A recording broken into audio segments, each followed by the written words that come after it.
Extrait d'un document manuscrit guinéen ayant servi pour la couverture diplomatique d'Oumar Diawara en Côte d'Ivoire le 22 novembre dernier, Koassi vous informait en exclusivité que l'homme d'affaires malio-guinéo-congolais, Oumar Diawara serait jugé en Côte d'Ivoire le 25 novembre 2021 pour abus de biens sociaux et blanchiment de capitaux dans une affaire d'escroquerie foncière présumée de 15 milliards de FCFA.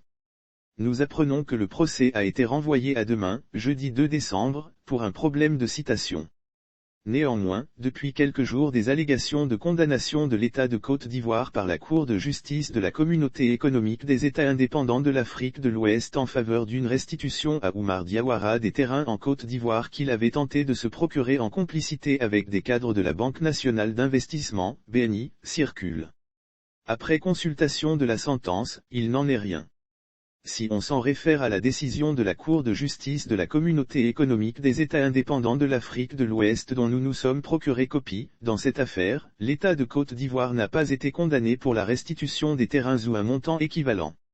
Il a été condamné à 1,250 milliards de FCFA pour réparer une violation des droits d'Oumar Diawara et à un FCFA pour le préjudice moral.